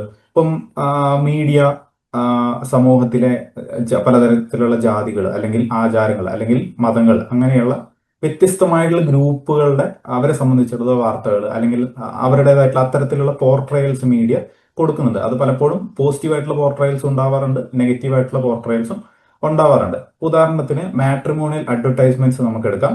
അവിടെ ആഡുകൾ എങ്ങനെയാണ് കാറ്റഗറൈസ് ചെയ്തിരിക്കുന്നത്? ജെൻഡറിന്റെ ബേസിലുള്ള ഒരു കാറ്റഗറൈസേഷൻ അവിടെ നടക്കുന്നുണ്ട്, അതുപോലെ തന്നെ കാസ്റ്റിന്റെ ബേസിലുള്ള ഒരു കാറ്റഗറൈസേഷൻ അവിടെ നടക്കുന്നുണ്ട്. അപ്പം നമ്മുടെ ഒരു കോംപ്ലക്സ് ആയിട്ടുള്ള ഒരു സോഷ്യൽ സ്ട്രക്ചറിനെ അവിടെ കാണിക്കുന്നുണ്ട്. അതുപോലെ തന്നെ നമ്മൾ എലക്ഷൻസ്, ഇന്ത്യയിലെ എലക്ഷൻസിനെ നമ്മൾ എടുക്കുകയാണെന്നുണ്ടെങ്കിൽ മീഡിയ പല തരത്തിലുള്ള കാസ്റ്റുകളെ ബേസ് ചെയ്തിട്ടുള്ള വോട്ടിംഗ് പാറ്റേൺസ്, അതായത് ഇന്ന കാസ്റ്റിന്റെ വോട്ട് ഇന്ന ഒരു പൊളിറ്റിക്കൽ പാർട്ടിക്കാണ് അതിന്റെ സപ്പോർട്ട് ഉണ്ടാവുക, അത്തരത്തിലുള്ള ന്യൂസുകളൊക്കെ നമ്മൾ കാണാറുണ്ട്. അപ്പം സൊസൈറ്റിയുടെ ഒരു ഡിവിഷൻസ് അല്ലെങ്കിൽ അത്തരത്തിലുള്ള കാര്യങ്ങൾ മീഡിയ കവറേജ് വഴി അത് റിഫ്ലക്ട് ചെയ്യുന്നുണ്ട്. അപ്പം ഇത്തരത്തിലുള്ള റിഫ്ലക്ഷൻ, സൊസൈറ്റിയുടെ റിഫ്ലക്ഷൻസ് നമുക്ക് മീഡിയയിൽ കാണാൻ വേണ്ടി പറ്റുന്നുണ്ട്. അപ്പം അതിന്റെ ഒരു രണ്ട് എക്സാമ്പിൾസ് ആയിട്ട് നമുക്ക് റിയൽ വേൾഡ് എക്സാമ്പിൾസ് ആയിട്ട് നമുക്ക് എടുക്കാൻ പറ്റുന്നതാണ് 2016 ഹരിയാനയിൽ സംഭവിച്ചിരിക്കുന്ന ജാട്ട് അജിറ്റേഷൻ, അതുപോലെ തന്നെ 2019 രാജസ്ഥാനിലുള്ള ഗുജ്ജാർ അജിറ്റേഷൻ. അത് വൈഡായിട്ട് മീഡിയയിൽ ശ്രദ്ധ വിളിച്ചോതിയ ഒരു ഇൻസിഡൻസ് ആയിരുന്നു. അപ്പം എന്തിനു വേണ്ടിയിട്ടാണ് അത്? റിസർവേഷൻ കോട്ട ഗവൺമെന്റ് ജോബുകളിൽ അല്ലെങ്കിൽ സ്കൂളുകളിലും കോളേജുകളിലും ഉള്ള അഡ്മിഷന് വേണ്ടിയിട്ടുള്ള റിസർവേഷനെ സംബന്ധിച്ചിടത്തുള്ള ഒരു പ്രതിഷേധമായിരുന്നു. അപ്പം മീഡിയ അവരുടെ ആ പ്രതിഷേധങ്ങളെല്ലാം മീഡിയ റിപ്പോർട്ട് ചെയ്തിരുന്നു. അപ്പം ഇതെല്ലാം ഇത്തരത്തിലുള്ള ഈ എക്സാമ്പിളുകളെല്ലാം സൂചിപ്പിക്കുന്നത് മീഡിയ റീഇൻഫോഴ്സ് ചെയ്യുന്നു. എന്താണ് നമ്മുടെ സമൂഹത്തിലുള്ള ഇപ്പോൾ കസ്റ്റംസിനെ കുറിച്ചായിക്കോട്ടെ, അല്ലെങ്കിൽ കാസ്റ്റുകളെ കുറിച്ചായിക്കോട്ടെ, അല്ലെങ്കിൽ ജെൻഡറിനെ കുറിച്ചായിക്കോട്ടെ, അപ്പം ഇതിനെല്ലാം സമൂഹത്തിൽ സംഭവിക്കുന്ന പല കാര്യങ്ങളെ ഞാൻ മുമ്പ് പറഞ്ഞ പോലെ തന്നെ പോസിറ്റീവായിട്ടും നെഗറ്റീവായിട്ടും അത് അവിടെ പോർട്രേ ചെയ്യുന്നുണ്ട് അല്ലെങ്കിൽ റിഫ്ലക്ട് ചെയ്യുന്നുണ്ട്. അപ്പം ജേർണലിസ്റ്റുകൾ ഇപ്പം ഈ ഒരു ജാട്ട് അജിറ്റേഷൻ അല്ലെങ്കിൽ ഗുജാർ അജിറ്റേഷൻ ഒക്കെ നമ്മൾ എടുക്കുകയാണെങ്കിൽ അതിന്റെ ഡീറ്റെയിൽ ആയിട്ടുള്ള കാര്യങ്ങൾ നിങ്ങൾ നെറ്റിൽ നോക്കുകയാണെന്നുണ്ടെങ്കിൽ നിങ്ങൾക്ക് അതിന്റെ ഡീറ്റെയിൽസ് കിട്ടും. അപ്പം നമുക്കത് വളരെ ഡീപ്പായിട്ട് നമുക്കത് പഠിക്കാനില്ല. അപ്പം ഈ ഈവൻസ് ഒക്കെ റിപ്പോർട്ട് ചെയ്യുന്ന സമയത്ത് ജേർണലിസ്റ്റുകളെ സംബന്ധിച്ച് അവർക്കും അവരുടേതായിട്ടുള്ള പേഴ്സണൽ ബയസുകൾ ഉണ്ടാവും. അപ്പം ജേർണലിസ്റ്റ് ഒരു പ്രത്യേക റിലീജിയൻ എന്ന് വന്ന ആളാണ്, അല്ലെങ്കിൽ അയാളുടെ കാസ്റ്റ് വേറെയാണ്. അപ്പം അയാള് ചിലപ്പോൾ ഫേവർ ആയിട്ട് അല്ലെങ്കിൽ ബയാസ്ഡ് ആയിട്ടുള്ള ഒരു ന്യൂസിനൊക്കെ അവിടെ സാധ്യതയുണ്ട്. അപ്പം മീഡിയ എന്ന് പറഞ്ഞിരിക്കുന്ന ഒരു സോഷ്യൽ ഇൻസ്റ്റിറ്റ്യൂഷൻ ആണെന്നുള്ള കാര്യം നമ്മൾ പറഞ്ഞു. സമൂഹത്തിൽ സംഭവിക്കുന്ന കാര്യങ്ങൾ അത് റിഫ്ലക്ട് ചെയ്യുന്നു. Media reinforces and establishes what happens within A society or group. ഇനി നമ്മൾ ഹിസ്റ്റോറിക്കൽ ഒരു കോണ്ടെക്സ്റ്റ് നമ്മൾ നോക്കുകയാണെന്നുണ്ടെങ്കിൽ, മീഡിയയുടെ ഒരു ഒറിജിൻ നമ്മൾ നോക്കുകയാണെന്നുണ്ടെങ്കിൽ, ഒരു പ്രീ മാസ് മീഡിയ എറ എന്ന് പറഞ്ഞിരിക്കുന്ന ആ ഒരു കാലഘട്ടത്തിൽ പത്രങ്ങൾ, റേഡിയോ അല്ലെങ്കിൽ ടെലിവിഷൻ തുടങ്ങിയ ആധുനികമായിട്ടുള്ള അല്ലെങ്കിൽ മോഡേൺ മീഡിയ എന്ന് പറഞ്ഞിരിക്കുന്ന ആധുനിക മാധ്യമങ്ങൾക്ക് മുമ്പ് തന്നെ മാസ് കമ്മ്യൂണിക്കേഷൻ എന്ന് പറഞ്ഞിരിക്കുന്ന ഒരു കോൺസെപ്റ്റ് എക്സിസ്റ്റ് ചെയ്തിരുന്നു. പ്രീ മാസ് മീഡിയ എറയിൽ എങ്ങനെയായിരുന്നു ഇൻഫർമേഷൻ സ്പ്രെഡ് ചെയ്തിരുന്നത്? അതായത് അന്ന് മൊബൈലോ ടിവിയോ അല്ലെങ്കിൽ റേഡിയോ അങ്ങനെയുള്ള ടെക്നിക്കൽ ഗാഡ്ജറ്റ്സ് ഒന്നും അന്ന് ഉണ്ടായിരുന്നില്ല. അപ്പം എങ്ങനെയായിരിക്കും ആളുകൾ അവരുടെ ഇൻഫർമേഷൻ അവർ സ്പ്രെഡ് ചെയ്തിരുന്നത്? മീറ്റിംഗ്സുകളിലൂടെ, അല്ലെങ്കിൽ റിലീജിയസ് ഗ്യാതറിങ്ങുകളിലൂടെ, അല്ലെങ്കിൽ വേർഡ് ഓഫ് മൗത്തിലൂടെ, അല്ലെങ്കിൽ ഇൻസ്ക്രിപ്ഷൻസ്. ഇപ്പം നമ്മൾ പഴയ അമ്പലങ്ങളിലൊക്കെ നമ്മൾ പോയി കഴിഞ്ഞാൽ, അല്ലെങ്കിൽ പുരാതനമായിട്ടുള്ള നമ്മൾ പല സ്ഥലങ്ങളിൽ നമ്മൾ പോയി കഴിഞ്ഞാൽ അവിടെ നമുക്ക് ഇൻസ്ക്രിപ്ഷൻസ് ഒക്കെ കാണും. അപ്പം ആളുകൾ അവരുടെ ഐഡിയാസ് അല്ലെങ്കിൽ ന്യൂസുകളൊക്കെ ഇത്തരത്തിലൊക്കെ ആയിരുന്നു അവർ സ്പ്രെഡ് ചെയ്തിരുന്നത്. ഇപ്പം നമുക്ക് ടൗൺ ക്രയേഴ്സിന്റെ ഒക്കെ ചില കാര്യങ്ങൾ നമുക്ക് നമ്മൾ ചിലപ്പം ചെറുപ്പത്തിലൊക്കെ കേട്ടിട്ടുണ്ട്. അതായത് ഈ പബ്ലിക് ആയിട്ടുള്ള അനൗൺസ്മെന്റ്സുകൾ കൊടുക്കുന്ന ആൾക്കാരുണ്ട്. അപ്പൊ പ്രധാനമായിട്ടും ഇപ്പം രാജാവിന്റെ ഒക്കെ ഒരു കാലഘട്ടമൊക്കെ ആണെന്നുണ്ടെങ്കിൽ അന്ന് രാജാവ് എടുക്കുന്ന തീരുമാനങ്ങൾ ഒരു ചെണ്ട കൊട്ടി അല്ലെങ്കിൽ അവരൊരു ഒരു ഒരു പ്രധാനപ്പെട്ട ഒരു സ്ക്വയറിൽ വന്ന് നമ്മളിപ്പം ഒരു കവല എന്നൊക്കെ പറഞ്ഞിരിക്കുന്ന ഒരു സ്ഥലത്ത് വന്ന് അവർ ചെണ്ട കൊട്ടി ഇത് വിളംബരം ചെയ്യാണ്, രാജാവിന്റെ കാര്യങ്ങളാണ് അറിയിച്ചിരിക്കുന്നത്. അപ്പം അത്തരത്തിലുള്ള പബ്ലിക് അനൗൺസ്മെന്റുകളൊക്കെ നമ്മൾ കാണുന്നുണ്ട്. അശോക രാജാവിന്റെ ഒക്കെ ഒരു കാലഘട്ടത്തിലേക്ക് വന്ന സമയത്ത് ബുദ്ധന്റെ അല്ലെങ്കിൽ ബുദ്ധിസവുമായിട്ട് ബന്ധപ്പെട്ടിട്ടുള്ള ടീച്ചിങ്സ് അദ്ദേഹം ഇരുമ്പ് തൂണുകളിൽ ആലേഖനം ചെയ്യപ്പെട്ടു. അതിനോടൊപ്പം തന്നെ അദ്ദേഹം തന്റെ ദൂതന്മാര് വഴി ബുദ്ധിസവുമായിട്ട് ബന്ധപ്പെട്ടിട്ടുള്ള ടീച്ചിങ്സ് മറ്റ് രാജ്യങ്ങളിലേക്ക് പ്രചരിപ്പിച്ചു എന്നുള്ള കഥകളൊക്കെ സ്കൂളിലൊക്കെ നമ്മൾ പഠിച്ചിട്ടുണ്ട്. ഇപ്പം ആധുനിക മാധ്യമങ്ങൾ ഇല്ലാതിരുന്നിട്ടും അല്ലെങ്കിൽ മോഡേൺ മീഡിയയുടെ ആ ഒരു എക്സിസ്റ്റൻസ് ഇല്ലാതിരുന്നിട്ടും ഇങ്ങനെയായിരുന്നു അന്ന് ഇൻഫോർമേഷനൊക്കെ സ്പ്രെഡ് ചെയ്തിരുന്നത്. പിന്നീട് നമ്മൾ പെന്നി പ്രസ് എറയിലേക്ക് വരികയാണ്. അപ്പം ആദ്യം നമ്മുടെ ഒരു ന്യൂസ് പേപ്പറുകളോ അല്ലെങ്കിൽ ഇത്തരത്തിൽ ഒരു പ്രിന്റബിൾ ആയിട്ടുള്ള ഒരു ഫോം ആളുകളുടെ കയ്യിലേക്ക് എത്തുക എന്ന് പറഞ്ഞിരിക്കുന്നത് അത് സ്വാഭാവികമായിട്ടും അത് സാമ്പത്തികമായിട്ടുള്ള ആൾക്കാരുടെ കയ്യിലേക്ക് അത് എത്തിയിരുന്നുള്ളൂ, അല്ലെങ്കിൽ സമൂഹത്തിന്റെ ഒരു വരണ്യ വിഭാഗത്തിന്റെ കയ്യിൽ മാത്രമേ അത് എത്തിയിരുന്നുള്ളൂ എന്നുള്ളൊരു കാര്യം നമുക്കറിയാം. അത് സാധാരണക്കാർക്ക് അപ്രാപ്യമായിട്ടുള്ള ഒരു കാര്യമായിരുന്നു. ഇപ്പം ഒരു പത്രം വാങ്ങണമെന്നുണ്ടെങ്കിൽ അന്ന് പത്രത്തിന്റെ ഒരു വേറൊരു ഫോം ആയിരിക്കാം, ചിലപ്പം ഒരു ലഘുലേഖകൾ പോലെ ആയിരിക്കും അത് മേടിക്കാനുള്ള ഒരു സാമ്പത്തിക സ്ഥിതി പല ആളുകൾക്കും ഉണ്ടായിരുന്നില്ല. അപ്പം പത്രത്തെ ഇത്രത്തോളം ജനകീയമാക്കിയ അല്ലെങ്കിൽ സാധാരണക്കാർക്കും കൂടി പ്രാപ്യമാക്കിയ ഒരു കാര്യമായിരുന്നു പെന്നി പ്രസ് എന്ന് പറഞ്ഞിരിക്കുന്നത്. അപ്പം ഈ ഒരു പെന്നി പ്രസ് അറയിൽ newspapers for sold for few pennies. അപ്പം പെന്നി എന്ന് പറഞ്ഞിരിക്കുന്നത് നമ്മുടെ പൈസയുടെ ഒരു വേറൊരു ഫോമാണ്. അപ്പം വളരെ തുച്ഛമായിട്ടുള്ള ഒരു എമൗണ്ട് കൊടുത്തിട്ട് ആളുകൾക്ക് ന്യൂസ് പേപ്പറുകൾ വാങ്ങാൻ വേണ്ടി സാധിച്ചിരുന്നു. അപ്പം ഇതാണ് ശരിക്കുമുള്ള ഒരു മീഡിയയുടെ ഒരു തുടക്കം, അല്ലെങ്കിൽ കോമൺ ആയിട്ടുള്ള ഒരു മീഡിയയുടെ ഒരു തുടക്കം എന്ന് പറഞ്ഞിരിക്കുന്ന ആ ഒരു കാലഘട്ടം പെന്നി പ്രസ് എറ എന്നുള്ളതാണ്. പിന്നീട് നമ്മളൊരു ഫസ്റ്റ് വേൾഡ് വാർ അല്ലെങ്കിൽ വാറുകളുടെയൊക്കെ ഒരു കാലഘട്ടത്തിലേക്ക് നമ്മൾ വരുവാണെന്നുണ്ടെങ്കിൽ ആദ്യത്തെ, അതായത് വേൾഡ് വാർ ഫസ്റ്റില് പ്രസ്സും അതുപോലെ തന്നെ റേഡിയോ ഒക്കെ ഉപയോഗിച്ചിരുന്നത് കൂടുതലും വാറിന്റെ ഗോളുകളെ സപ്പോർട്ട് ചെയ്യാൻ വേണ്ടിയിട്ടായിരുന്നു. അപ്പം മീഡിയ കൂടുതലും എൻകറേജ് ചെയ്യുന്നിരുന്നത് എന്താണ്, ആളുകളെ എൻകറേജ് ചെയ്തത് അവരുടെ രാജ്യത്തെ സപ്പോർട്ട് ചെയ്യുക എന്നുള്ളതാണ്. അതുപോലെ തന്നെ അവർ സർക്കാരുകളെ സഹായിച്ചിരുന്നത് എന്തിനു വേണ്ടിയിട്ടാണ്, പബ്ലിക് ഒപ്പീനിയനുകളെ കൺട്രോൾ ചെയ്യുക എന്നുള്ളത്. ഇപ്പൊ ഉദാഹരണത്തിന് നമ്മൾ അന്നത്തെ യുദ്ധത്തിന്റെ ആ ഒരു കാലഘട്ടത്തിൽ പല രാജ്യങ്ങളുടെയും ന്യൂസ് പേപ്പറുകൾ അവരുടെ രാജ്യത്തുള്ള പട്ടാളക്കാർ അവരെ ഹീറോകളാക്കിയും പിന്നെ ഓപ്പോസിറ്റ് ആയിട്ടുള്ള, അതായത് അവരെ ആരോടാണ് എതിരിടുന്നത് ആ രാജ്യത്തുള്ള പട്ടാളക്കാരെ വില്ലൻസ് ആക്കിയിട്ടും അവർ ചിത്രീകരിച്ചിരുന്നു. പിന്നെ അതുപോലെ തന്നെ അന്നത്തെ റേഡിയോ സ്പീച്ചുകൾ, അതായത് റേഡിയോയിലൂടെയുള്ള പ്രസംഗങ്ങൾ യൂത്ത് ആയിട്ടുള്ള ആളുകളെ ആർമിയിലേക്ക് ചേരാൻ വേണ്ടി പ്രേരിപ്പിച്ചിരുന്നു. അപ്പം മീഡിയയ്ക്ക് ഒരു ശക്തമായിട്ടുള്ള ഇൻഫ്ലുവൻസ് അവിടെ ഉണ്ട് എന്നുള്ളൊരു കാര്യം നമുക്ക് കാണാം. ഇനി നമ്മൾ സെക്കൻഡ് വേൾഡ് വാറിന്റെ ഒരു കേസിലേക്ക് വരുവാണെന്നുണ്ടെങ്കിൽ അവിടെ നാസി ജർമ്മനി അതുപോലെ തന്നെ സോവിയറ്റ് യൂണിയന്റെ ഒക്കെ ഒരു കാര്യം നമ്മൾ നോക്കുകയാണെന്നുണ്ടെങ്കിൽ അവിടെ മീഡിയ കുറച്ചുകൂടെ ഒരു പ്രൊപ്പഗാൻഡ ആയിട്ട് ആക്ട് ചെയ്യുന്നതായിട്ട് നമുക്ക് കാണാം. അവിടെ സർക്കാരിന്റെ തീരുമാനങ്ങളെ അല്ലെങ്കിൽ ആളുകളുടെ ആ ഒരു തോട്ട്സിനെ കൺട്രോൾ ചെയ്യാൻ വേണ്ടിയിട്ടൊക്കെയാണ് മീഡിയ ഉപയോഗിച്ചിരുന്നത്. ഇപ്പം ഹിറ്റ്ലറിന്റെ ഒക്കെ ഒരു കാലഘട്ടം നമുക്കറിയാം. ഹിറ്റ്ലറും അതുപോലെ തന്നെ ജോസഫ് ഗോബൽസ് എന്ന് പറയുന്നത് ഒരു പ്രൊപ്പഗാൻഡ മിനിസ്റ്റർ ഒക്കെ ആയിരുന്നു, നാസി റെജീമിൽ ഉണ്ടായിരുന്ന ഒരു മിനിസ്റ്റർ ആയിരുന്നു. അപ്പം ഇവർ ബിലീവ് ചെയ്തിരുന്നത് ഒരു ബിഗ് ലൈ ടെക്നിക് എന്ന് പറഞ്ഞിരിക്കുന്ന ഒരു ടെക്നിക്കായിരുന്നു അവർ ബിലീവ് ചെയ്തത്. അതായത് if you repeat a lie many times people may start believing it is a truth. അതായത് നമുക്കറിയാം നമ്മൾ പറയുന്നിരിക്കുന്നത് നുണയാണെന്ന് നമുക്കറിയാം, പക്ഷെ നമ്മൾ റിപ്പീറ്റഡ് ആയിട്ട് ഒരു നുണ പറയുകയാണെന്നുണ്ടെങ്കിൽ അത് പിന്നീട് അത് സത്യമായിട്ട് മാറും എന്നുള്ളൊരു വിശ്വാസമായിരുന്നു അവർക്കുണ്ടായിരുന്നത്. അതായത് റിപ്പീറ്റഡ് ആയിട്ട് നമ്മൾ നുണ പ്രചരിപ്പിക്കുകയാണ്. അപ്പം ഇത് കേട്ട് കേട്ട് കേട്ട് ആളുകൾക്ക് തന്നെ സംശയമാണ്, ഇത് സത്യമാണോ അതോ ശരിയാണോ എന്നുള്ളൊരു കാര്യം ആളുകൾക്ക് സംശയമാണ്. ക്രമേണ ആളുകൾ ആ ഒരു നുണയെ സത്യമായിട്ട് ആളുകൾ അംഗീകരിക്കുന്ന ഒരു കാര്യമാണ്. അത് ബിഗ് ലൈ ടെക്നിക് എന്ന് പറഞ്ഞിരിക്കുന്ന ഒരു ടെക്നിക് ഉണ്ട്. ആ ഒരു കാര്യം കൂടി നമ്മൾ ഓർത്തിരിക്കാം. ഇനി വാറിന് ശേഷം, അതായത് സെക്കൻഡ് വേൾഡ് വാറിന് ശേഷം മീഡിയയുടെ ഒരു റാപ്പിഡ് ഗ്രോത്ത് ആണ് നമ്മൾ കാണുന്നത്. അതായത് സെക്കൻഡ് വേൾഡ് വാറോട് കൂടിയിട്ട് രാജ്യങ്ങളെല്ലാം അത് എക്കണോമിക്കലി ആയാലും അല്ലെങ്കിൽ പല കാര്യങ്ങളിലായാലും അത് വളരെയധികം ബാധിച്ച കാര്യമൊക്കെ നമുക്കറിയാം. ഇപ്പം ഡെവലപ്മെന്റ് എന്ന് പറഞ്ഞിരിക്കുന്ന ഒരു പ്രോസസ്സ് അല്ലെങ്കിൽ ഡെവലപ്മെന്റ് എന്ന് പറഞ്ഞിരിക്കുന്ന ഒരു ഡ്യൂ കൺസിഡറേഷൻ ആയിട്ട് മാറി. അപ്പം അതിനെ ഏറ്റവും കൂടുതൽ ഹെൽപ്പ് ചെയ്തത് മീഡിയ ആണ്.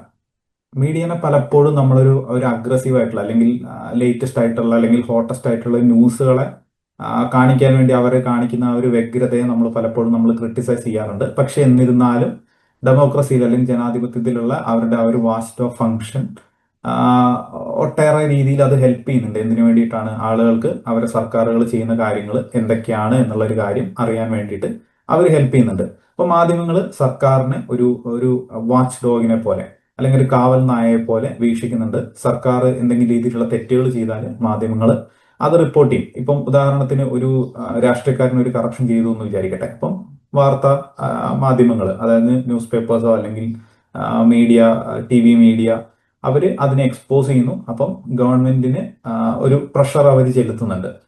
അതുപോലെ തന്നെ freedom of speech or press, അതായത് മാധ്യമ സ്വാതന്ത്ര്യം സർക്കാരിന് വേണ്ടിയിട്ടല്ല, അത് കൂടുതലും ജനങ്ങളുടെ ഒരു നന്മയ്ക്ക് വേണ്ടിയിട്ടാണ് ഉള്ളത്. കാരണം സർക്കാരുകൾ എന്താണ് ചെയ്യുന്നത് എന്നറിയാനുള്ള അവകാശം ജനങ്ങൾക്കുണ്ട് അല്ലെങ്കിൽ പ്രജകൾക്കുണ്ട്.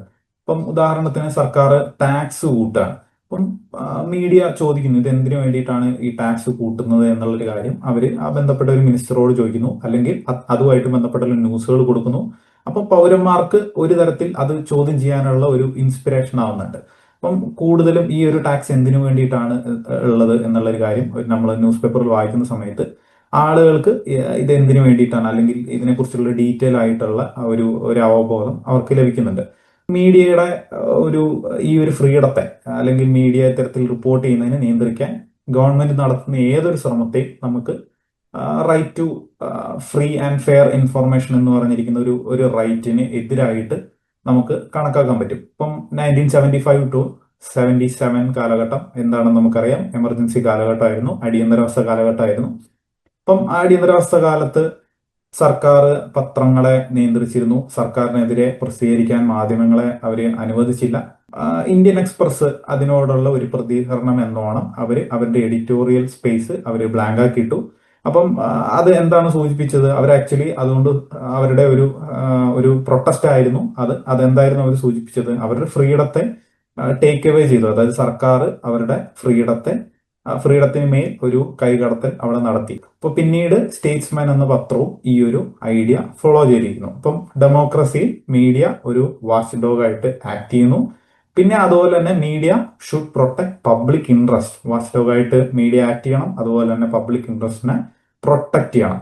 ഗ്ലോബലൈസേഷന്റെ ഒരു കാലഘട്ടത്തിൽ നമ്മൾ മീഡിയയുടെ ഒരു റോള് നമ്മൾ എടുക്കുകയാണെന്നുണ്ടെങ്കിൽ മീഡിയ വളരെയധികം രീതിയിൽ ഒരു പരിണാമത്തിന് വിധേയമായിട്ട് നമുക്ക് മനസ്സിലാക്കാം. ഇപ്പം ഒരു പ്രസന്റ് ഒരു സ്റ്റേറ്റസ് നമ്മൾ നോക്കുകയാണെന്നുണ്ടെങ്കിൽ ഒരു വാണിജ്യ ഉൽപ്പന്നമായിട്ട്, അതായത് ഗ്ലോബലൈസേഷന്റെ ഒരു കാലഘട്ടത്തിന് ശേഷം മീഡിയ ഒരു കൊമ്മോഡിറ്റി ആയിട്ട് മാറി എന്ന് നമുക്ക് കാണാം. കൊമ്മോഡിഫിക്കേഷൻ എന്നുള്ള ആ ഒരു കാര്യം അവിടെ സംഭവിച്ചിട്ടുണ്ട്.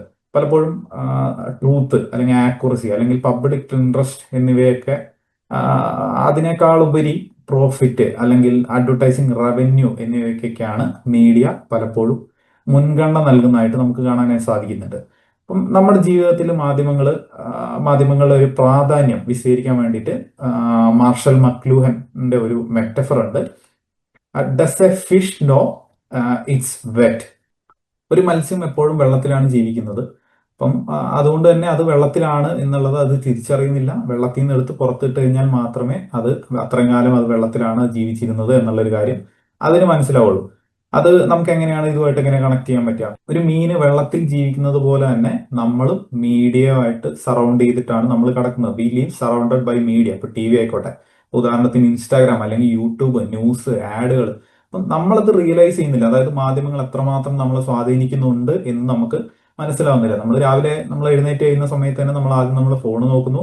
നമ്മുടെ ഒപ്പീനിയൻസ് നമ്മൾ എങ്ങനെയാണ് ബേസ് ചെയ്യുന്നത്? നമ്മൾ കാണുന്ന വാർത്തകൾ ബേസ് ചെയ്തിട്ടാണ് നമ്മൾ ഒപ്പീനിയൻസ് ഉണ്ടാക്കുന്നത്. നമ്മൾ എങ്ങനെയാണ് പ്രൊഡക്ട്സ് വാങ്ങുന്നത്? ആഡുകൾ കണ്ടിട്ടാണ് നമ്മൾ പ്രൊഡക്ട്സ് വാങ്ങുന്നത്. വെള്ളത്തിലാണ് ജീവിക്കുന്നതെന്ന് ആ മീൻ തിരിച്ചറിയാത്തതുപോലെ തന്നെ നമ്മളും ഈ ഒരു മീഡിയയുടെ ഇൻഫ്ലുവൻസ്, മീഡിയ എത്രമാത്രം നമ്മളെ സ്വാധീനിക്കുന്നുണ്ട് എന്നുള്ള കാര്യം നമ്മൾ തിരിച്ചറിയുന്നില്ല. മീഡിയ എല്ലായിടത്തും ഉള്ളത് കൊണ്ട് തന്നെ അതിന്റെ ഇൻഫ്ലുവൻസ് ഇൻവിസിബിൾ ആണ്. നെഗറ്റീവായിട്ടുള്ള ഇൻഫ്ലുവൻസുകൾ ഉണ്ടെന്നുണ്ടെങ്കിലും പോസിറ്റീവായിട്ടുള്ള ഇൻഫ്ലുവൻസുകൾ ഉണ്ടെന്നുണ്ടെങ്കിലും നമുക്കറിയാം മീഡിയ എന്ന് പറഞ്ഞിരിക്കുന്നത് സൊസൈറ്റിയെ സംബന്ധിച്ചിടത്തോളം വെരി ഇമ്പോർട്ടൻ്റ് ആയിട്ടുള്ള ഒരു കാര്യമാണ്. മീഡിയയെ നമുക്ക് അങ്ങനെ ഇഗ്നോർ ഒന്നും ചെയ്തു കളയാൻ നമുക്ക് പറ്റില്ല. കാരണം നമുക്കറിയാം ഡെമോക്രസിയുടെ ഒരു ഫോർത്ത് പില്ലറാണ് ലെജിസ്ലേറ്റർ, എക്സിക്യൂട്ടീവ്, ജുഡീഷ്യറി. അതിനുശേഷം നമ്മൾ വരുന്നത് മീഡിയ ആണ്. കാരണം അത് ആളുകളെ ഇൻഫോം ചെയ്യുന്നു, അതുപോലെ തന്നെ ഗവൺമെന്റുകളെ ക്വസ്റ്റ്യൻ ചെയ്യുന്നു, അതുപോലെ തന്നെ പബ്ലിക് ഒപ്പീനിയനെ ഷേപ്പ് ചെയ്യുന്നു. അപ്പം മീഡിയ എന്ന് പറഞ്ഞിരിക്കുന്നത് സൊസൈറ്റീന്റെ ഒരു ഇമ്പോർട്ടന്റ് ആയിട്ടുള്ള ഒരു കാര്യമാണ്.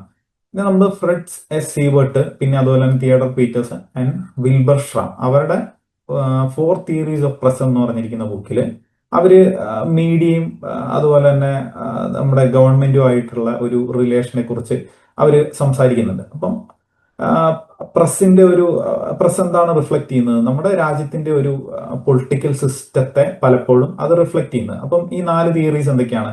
Authoritarian, libertarian, communist, social responsibility. Authoritarian എന്ന് പറഞ്ഞിരിക്കുന്നത് ഗവൺമെന്റ് മാധ്യമങ്ങളെ കൺട്രോൾ ചെയ്യുന്നു. ഇപ്പം ഒതോറിറ്റേറിയന്റെ ഒരു കാലഘട്ടമാണ് വരുന്നതെന്നുണ്ടെങ്കിൽ അവിടെ സെൻസർഷിപ്പ് ഉണ്ടാവാനുള്ള ഒരു സാധ്യതയുണ്ട്. ഇനി ലിബർട്ടേറിയൻ ആണെന്നുണ്ടെങ്കിലോ മീഡിയ ഫ്രീ ആണ്, അതായത് മീഡിയക്ക് മേൽ ഒരു കൺട്രോളും ഇല്ല. അപ്പം അവിടെ മീഡിയ സ്വതന്ത്രമായിട്ട് റിപ്പോർട്ട് ചെയ്യാം. പക്ഷെ എന്നിരുന്നാലും അവിടെ മീഡിയ ഹൗസിന്റെ താല്പര്യങ്ങൾക്കനുസരിച്ചുള്ള വാർത്തകൾ വരാനുള്ള ഒരു സാധ്യതയും അവിടെയുണ്ട്. ബയാസിനുള്ള ഒരു സാധ്യതയും അവിടെയുണ്ട്. ഇനി മൂന്നാമതായിട്ടുള്ള ഒരു തിയറിയാണ് കമ്മ്യൂണിസ്റ്റ് എന്ന് പറയുന്നത്. അതായത് സ്റ്റേറ്റിന്റെ ഐഡിയോളജി, നമ്മുടെ ഒരു വർക്കിംഗ് ക്ലാസിന്റെ ഐഡിയോളജിയൊക്കെ ഫെസിലിറ്റേറ്റ് ചെയ്യാൻ വേണ്ടിയിട്ടാണ് മീഡിയ ഹൗസുകൾ ഉള്ളത് എന്നുള്ളതാണ് കമ്മ്യൂണിസ്റ്റ് തിയറി എന്ന് പറഞ്ഞിരിക്കുന്നത്. ഇനി നാലാമതായിട്ട് സോഷ്യൽ റെസ്പോൺസിബിലിറ്റി. അതായത് മീഡിയ എന്ന് പറഞ്ഞിരിക്കുന്നത് ഫ്രീ ആണ്, അതായത് മീഡിയക്ക് സ്വാതന്ത്ര്യമുണ്ട്, പക്ഷെ അത് റെസ്പോൺസിബിൾ ആയിട്ട് ആക്ട് ചെയ്യണം. അപ്പം ഈ ഒരു 4 തിയറികളിൽ ഏതായിരിക്കും ഏറ്റവും നല്ലത്? നമുക്കറിയാം സോഷ്യൽ റെസ്പോൺസിബിലിറ്റി ആണല്ലേ. കാരണം മീഡിയ സ്വതന്ത്രമായിട്ട് മീഡിയക്ക് റിപ്പോർട്ട് ചെയ്യാൻ ഉള്ള സ്വാതന്ത്ര്യം വേണം, പക്ഷെ എന്നിരുന്നാലും റെസ്പോൺസിബിൾ ആയിട്ട് മീഡിയ ആക്ട് ചെയ്യണം. അപ്പം മീഡിയയും ഗവൺമെന്റും അല്ലെങ്കിൽ പ്രസ്സും ഗവൺമെന്റും തമ്മിലുള്ള ഒരു കാര്യമാണ് നമ്മൾ ഇവിടെ ഇപ്പം ഡിസ്കസ് ചെയ്തത്. ഇനി മീഡിയ എങ്ങനെയാണ് ഇൻഫർമേഷൻ ഏജിന്റെ ആ ഒരു കാലഘട്ടത്തിൽ എങ്ങനെയാണ് മീഡിയ മാറിയത്, അല്ലെങ്കിൽ മീഡിയക്ക് എങ്ങനെയാണ് അതിന്റെ ചേഞ്ച് അണ്ടർഗോ ചെയ്തത് എന്നുള്ളൊരു കാര്യം നമുക്ക് നോക്കാം. Information reaches at the speed of thought. ഇപ്പൊ ഡൽഹിയിൽ ഒരു കാര്യം സംഭവിച്ചു കഴിഞ്ഞാൽ സെക്കൻഡുകൾക്കുള്ളിൽ നമ്മൾ കേരളത്തിലുള്ളവർ നമ്മൾ അറിയുന്നു, USA ആ കാര്യം അറിയുന്നു, ജപ്പാനിലുള്ളവർ അത് അറിയുന്നു. പണ്ട് കാലത്തൊക്കെ അത് ദിവസങ്ങളോളം എടുത്തിരുന്നു ഒരു വാർത്ത എത്തുക എന്ന് പറഞ്ഞിരിക്കുന്നത്, അല്ലെങ്കിൽ ഒരു കാര്യം സംഭവിച്ചു കഴിഞ്ഞാൽ അത് ചിലപ്പം ആളുകൾ അറിയുന്നത് കുറെ ദിവസങ്ങൾക്ക് ശേഷമായിരിക്കും. പക്ഷെ ഇന്ന് ഇൻസ്റ്റന്റ് ആയിട്ട് നമുക്ക് ന്യൂസുകൾ നമ്മുടെ വിരൽത്തുമ്പുകളിൽ നമുക്ക് അവൈലബിൾ ആണ്. നമ്മൾ ഫോണിലൊന്ന് സ്ക്രോൾ ചെയ്യുകയാണെന്നുണ്ടെങ്കിൽ നമുക്ക് ലൈവായിട്ട് തന്നെ ഭൂമിയുടെ ഏത് കോണിൽ എന്ത് സംഭവിക്കുന്നു എന്നുള്ളൊരു കാര്യം നമുക്ക് അറിയാനായിട്ട് സാധിക്കുന്നുണ്ട്.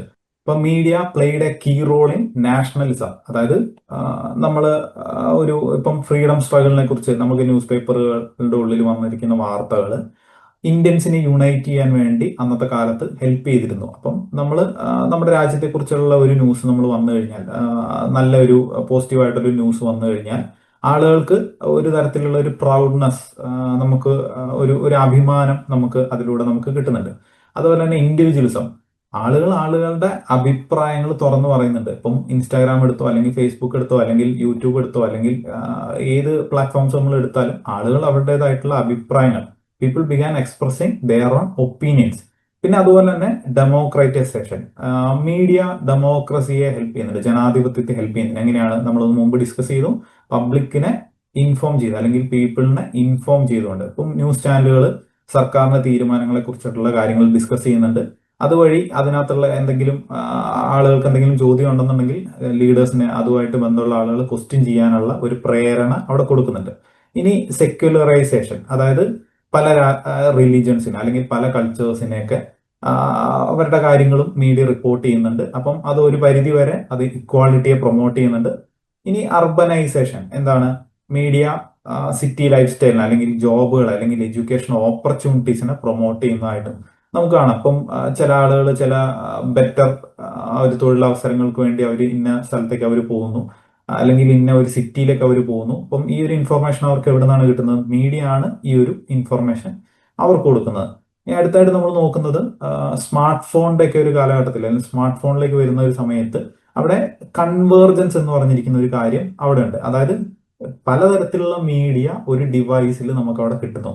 മുമ്പ് നമ്മളൊരു പത്രം വായിക്കണം എന്നുണ്ടെങ്കിൽ, അല്ലെങ്കിൽ ഒരു ടി വി കാണുന്നുണ്ടെങ്കിൽ അതത് ഗാഡ്ജറ്റ് നമ്മൾ ഉപയോഗിക്കണം. ഇപ്പൊ ടി വി ആണെങ്കിൽ നമുക്കൊരു ടി വി വേണം, പത്രം വായിക്കണം എന്നുണ്ടെങ്കിൽ നമുക്ക് പത്രം വേണം, അല്ലെങ്കിൽ റേഡിയോ കേൾക്കണം എന്നുണ്ടെങ്കിൽ നമുക്കൊരു റേഡിയോ വേണം. ഇത്തരത്തിലുള്ള ഡിവൈസുകൾ നമുക്ക് ആവശ്യമായിരുന്നു. പക്ഷെ ഇന്ന് നമുക്കറിയാം ഒരു ഫോൺ ഉണ്ടെന്നുണ്ടെങ്കിൽ ടി വിയിൽ കാണുന്ന കാര്യങ്ങൾ നമുക്ക് ഫോണിൽ കാണാം, പത്രത്തിൽ നമ്മൾ വായിക്കുന്ന കാര്യങ്ങൾ നമുക്ക് പത്രം ഫോണിൽ നമുക്ക് കിട്ടുന്നുണ്ട്, റേഡിയോ നമുക്ക് ഫോണിൽ കിട്ടുന്നുണ്ട്. അപ്പം എല്ലാം കൂടി ഒരൊറ്റ സ്ക്രീനിലേക്ക് വരുന്നതിനെയാണ് നമ്മൾ മീഡിയയുടെ ഒരു കൺവേർജൻസ് എന്ന് പറഞ്ഞിരിക്കുന്നത്. അപ്പം അതിനുള്ള ഏറ്റവും നല്ല എക്സാമ്പിൾ ആണ് സ്മാർട്ട് ഫോൺ എന്നുള്ളത്.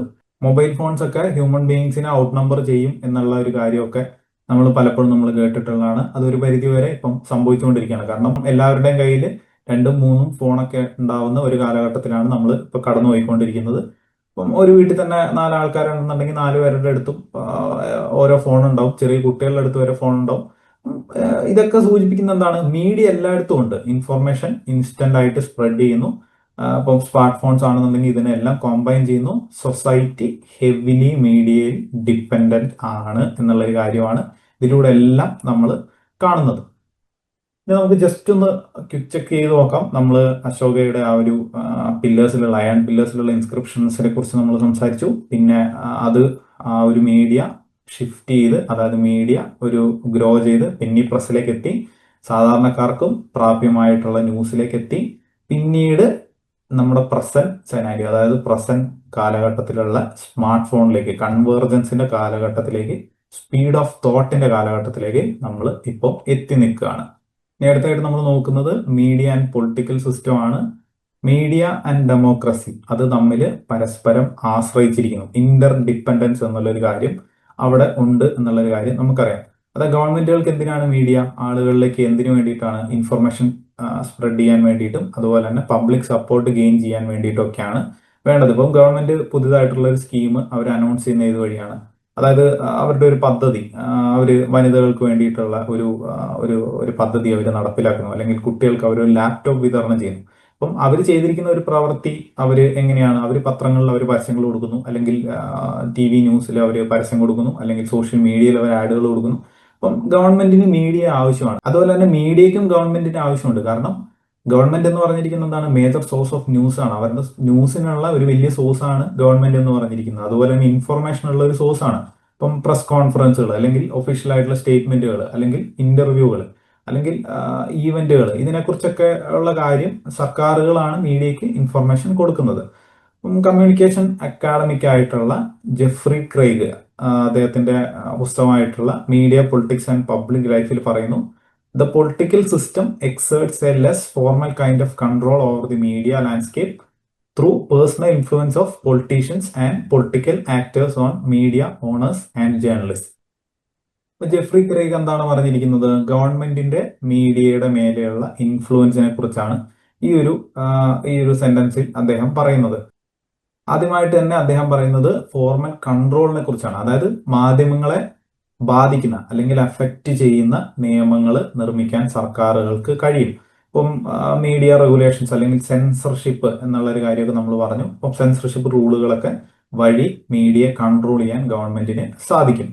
പിന്നെ അതുപോലെ തന്നെ ഇൻഫോർമൽ ആയിട്ടുള്ള കൺട്രോൾ. ഇപ്പം പൊളിറ്റീഷ്യൻസ് അല്ലെങ്കിൽ രാഷ്ട്രീയക്കാര് അവര് മീഡിയ ഓണേഴ്സിനെ അല്ലെങ്കിൽ ജേർണലിസ്റ്റുകളെയോ അവര് വ്യക്തിപരമായിട്ട് അവര് ബ്രൈബ് ചെയ്തോ അല്ലെങ്കിൽ ഭീഷണിപ്പെടുത്തിയോ ഒക്കെ അവര് സ്വാധീനം ചെലുത്തിയേക്കാം, അല്ലെങ്കിൽ സ്വാധീനിച്ചേക്കാം എന്നുള്ളൊരു കാര്യം നമ്മൾ മനസ്സിലാക്കാം. അപ്പൊ അത്തരത്തിലുള്ള ഒരു കൺട്രോളും അവിടെ നടക്കാം. അതുപോലെ തന്നെ മാനേജ്മെന്റ് കൺട്രോൾ, അതായത് ഗവൺമെന്റ് ഏത് ഇൻഫർമേഷൻ എങ്ങനെ റിലീസ് ചെയ്യണം, അല്ലെങ്കിൽ എപ്പോൾ റിലീസ് ചെയ്യണം എന്നുള്ളൊരു കാര്യമൊക്കെ ഗവൺമെന്റുകൾക്ക് വേണമെന്നുണ്ടെങ്കിൽ അവർക്ക് തീരുമാനിക്കാം. ഉദാഹരണത്തിന് പ്രസ് ബ്രീഫിങ്ങുകൾ, അല്ലെങ്കിൽ മീഡിയ ഈവൻറ്റ്സ്, അല്ലെങ്കിൽ ഇത്തരം കാര്യങ്ങൾ. അതായത് മീഡിയയും ഗവൺമെന്റും രണ്ടുപേരും പരസ്പരം ആശ്രയിച്ചാണ് അവർ വർക്ക് ചെയ്യുന്നത്. പക്ഷെ സർക്കാരിന് മാധ്യമങ്ങളെ സ്വാധീനിക്കാനോ നിയന്ത്രിക്കാനോ കഴിയും എന്നുള്ളൊരു കാര്യമാണ് നമ്മൾ ഇവിടെ മനസ്സിലാക്കേണ്ടത്. ഇനി അടുത്തായിട്ട് വേറൊരു തരത്തിലുള്ളൊരു കൺട്രോൾ എന്ന് പറഞ്ഞിരിക്കുന്നതാണ് 90% ഓഫ് മീഡിയ ഹൗസിനെ കൺട്രോൾ ചെയ്യുന്ന ആരാണ്? വലിയ ബിസിനസ് കോർപ്പറേഷനുകളാണ്. ഇപ്പം മീഡിയ എന്ന് പറഞ്ഞിരിക്കുന്നത് വെറും ന്യൂസ് മാത്രമല്ല, it is also connected to business interest എന്നുള്ള കാര്യമാണ് നമ്മൾ മനസ്സിലാക്കേണ്ടത്. ഇപ്പം US-ന്റെ ഒരു കേസ് എടുക്കുകയാണെന്നുണ്ടെങ്കിൽ അവിടെ ബിഗ് 6 എന്ന് പറഞ്ഞിരിക്കുന്ന ഒരു ഗ്രൂപ്പ് ഉണ്ട്. അതായത് ഒരു 6 കോർപ്പറേഷനുകളാണ് US-ന്റെ ഒരു ന്യൂസ് സെക്ടറിനെ കൺട്രോൾ ചെയ്യുന്നത്. അതായത് കോംകാസ്റ്റ്, അതുപോലെ തന്നെ Walt Disney, 21st century Fox അല്ലെങ്കിൽ ന്യൂസ് കോർപ്പ്, പിന്നെ ടൈം വാർണർ ഗ്രൂപ്പ്, പിന്നെ വയാക്കോം, പിന്നെ അതുപോലെ തന്നെ CBS. ഇത്തരത്തിലുള്ള ഒരു 6 ഗ്രൂപ്പാണ് US മീഡിയയുടെ ഒരു 90% കൺട്രോൾ ചെയ്യുന്നത് എന്നുള്ള ഒരു കാര്യം പലപ്പോഴും പഠനങ്ങളൊക്കെ അത് അവിടെ കണ്ടെത്തിയിട്ടുള്ള ഒരു കാര്യമാണ്. അപ്പം എന്തിനു വേണ്ടിയിട്ടാണ് കമ്പനികളും അല്ലെങ്കിൽ ആളുകൾ എന്തിനു വേണ്ടിയിട്ടാണ് അല്ലെങ്കിൽ ബിസിനസ് ഹൗസുകൾ എന്തിനാണ് മീഡിയ ഓൺ ചെയ്യുന്നത്? അപ്പം അവർക്ക് പ്രധാനപ്പെട്ട രണ്ട് കാര്യങ്ങളായിരിക്കും ഉണ്ടാവുക. ഒന്ന് പ്രോഫിറ്റ്, അതുപോലെ തന്നെ വോയിസ്. പ്രോഫിറ്റ് എന്ന് പറഞ്ഞിരിക്കുന്നത് എന്താണ്? ഒരു മീഡിയ എന്ന് പറഞ്ഞിരിക്കുന്നത് ഒരു ബിസിനസ് ആണ്. എങ്ങനെയാണ് അത് വരുമാനം ഉണ്ടാക്കുന്നത്? ആഡുകളിലൂടെ അല്ലെങ്കിൽ സബ്സ്ക്രിപ്ഷനുകളിലൂടെയൊക്കെ വരുമാനം ഉണ്ടാക്കുന്ന ഒരു ബിസിനസ് ആയിട്ട് തന്നെ വേണമെങ്കിൽ മീഡിയ നമുക്ക് എടുക്കാം. അപ്പോൾ ഒരു പ്രോഫിറ്റ് ഡ്രിവൺ ആയിട്ടുള്ള അല്ലെങ്കിൽ ഒരു മേഖലയാണ് അല്ലെങ്കിൽ ഒരു ഇൻഡസ്ട്രിയാണ് മീഡിയ എന്ന് പറഞ്ഞിരിക്കുന്നത്. അതുപോലെ തന്നെ ആ ഒരു പ്ലാറ്റ്ഫോമിന്റെ അല്ലെങ്കിൽ ആ ഒരു ബിസിനസ് ഹൗസിന്റെ ശബ്ദമാവാൻ, വോയിസ് ആവാൻ വേണ്ടിയിട്ട് ആ മീഡിയ ഹൗസിനെ അവർ ഉപയോഗിക്കും. അതായത് അവർ ചെയ്തിരിക്കുന്ന കാര്യങ്ങൾ അല്ലെങ്കിൽ അവർ ചെയ്തിരിക്കുന്ന റോങ് ഡൂയിങ്സിനെ മറച്ചു വെക്കാനോ അല്ലെങ്കിൽ അവർക്ക് താല്പര്യമില്ലാത്ത ആളുകൾക്കെതിരെ ന്യൂസുകൾ കൊടുക്കാനോ അതിനൊക്കെ വേണ്ടിയിട്ടും ഒരു വോയിസ് ആയിട്ട് വേണമെന്നുണ്ടെങ്കിലും അവർ ഉപയോഗിക്കാം. ഇന്ത്യയിലും കൂടുതൽ മീഡിയ ചാനലുകളോ അല്ലെങ്കിൽ ന്യൂസ് പേപ്പറുകളോ ഓൺ ചെയ്യുന്നത് റിലയൻസ് ഇൻഡസ്ട്രീസ് ലിമിറ്റഡ് RIL ആണ്. 25ഓളം മീഡിയ ഹൗസുകൾ ഓൺ ചെയ്യുന്നുണ്ട്. അപ്പം ഇതിന്റെ ഒരു കൺസേൺ എന്ന് പറഞ്ഞിരിക്കുന്നതാണ്. ഇപ്പം ഞാനൊരു മീഡിയ ഹൗസ് ഓൺ ചെയ്ത് കഴിഞ്ഞാൽ ഞാൻ ചെയ്യുന്ന ഒരു റോങ് ഡൂയിങ്, അതിന് ഞാൻ ഒരിക്കലും എൻ്റെ മീഡിയ ഹൗസിലൂടെ ആ ഒരു വാർത്ത ഞാൻ പുറത്തു വിടില്ല. അപ്പം കാരണം ഞാനാണ് ഓണർ. അപ്പം എൻ്റെ വേറെ ബിസിനസ്സുകളെ ബാധിക്കാൻ പാടില്ല, അല്ലെങ്കിൽ എൻ്റെ റോങ് ഡൂയിങ്സ് വേറെ ആരും അറിയാൻ പാടില്ല. അപ്പം ഞാൻ ഒരിക്കലും അത് എൻ്റെ വാർത്തയിലൂടെ ഞാനത് കാണിക്കില്ല. അപ്പം എന്ത് വാർത്തയാണ് കാണിക്കുന്നത് അല്ലെങ്കിൽ എങ്ങനെ അവതരിപ്പിക്കണം എന്നുള്ളൊരു കാര്യത്തെയൊക്കെ സ്വാധീനിക്കാൻ വേണ്ടി ആ ഒരു ബിസിനസ് ഹൗസിന് സാധിക്കും. അപ്പം മീഡിയയുടെ മുകളിലുള്ള ഒരു കോർപ്പറേറ്റ് കൺട്രോൾ ആണ് ഇവിടെ നമ്മൾ കാണുന്നത്.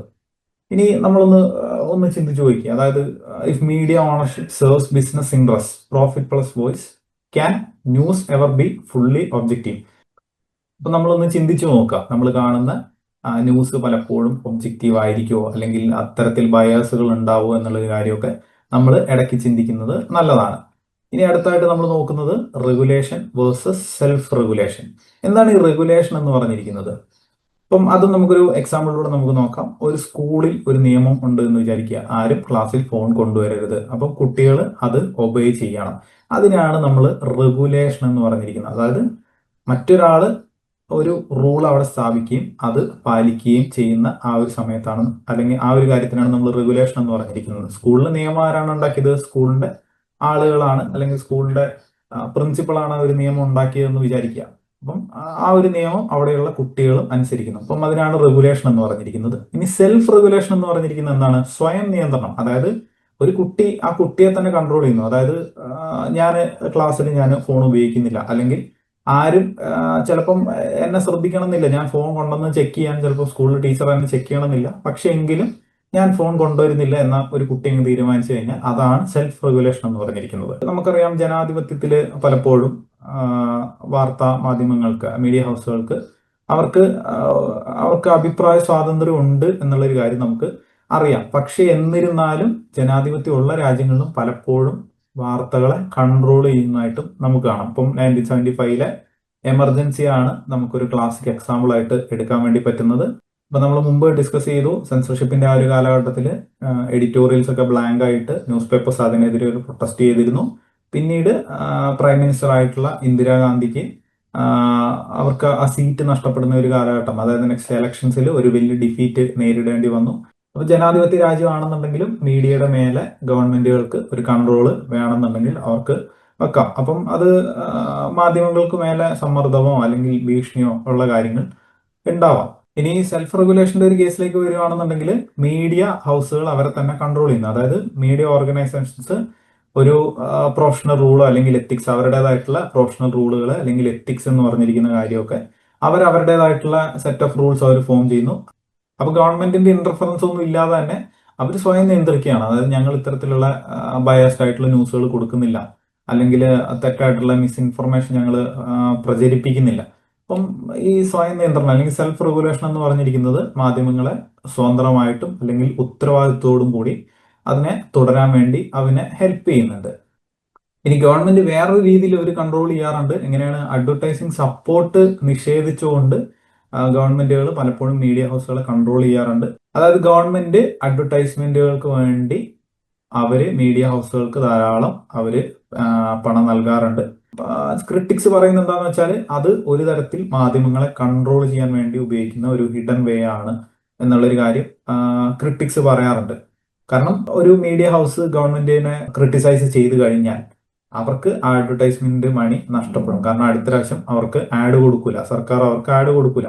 അപ്പം ഗവൺമെന്റുകൾക്കെതിരെ സംസാരിക്കാതിരിക്കാൻ വേണ്ടിയിട്ടുള്ള ഒരു ഒരു തരത്തിലാണ് ഈ ഒരു അഡ്വർടൈസിങ് സപ്പോർട്ടിനെ ക്രിട്ടിക്സ് ഒക്കെ കാണുന്നത്. ഇപ്പം ഗവൺമെന്റിന്റെ ക്യാമ്പയിൻസ് ആയിട്ടുള്ള ഇന്ത്യ ഷൈനിങ് അല്ലെങ്കിൽ ഭാരത് നിർമ്മാൺ എന്ന് പറഞ്ഞിരിക്കുന്ന ഈ ക്യാമ്പയിൻസ് ഒക്കെ ക്രിറ്റിസിസത്തിന് വകവരുത്തിയ ക്യാമ്പയിൻസ് ആണ്.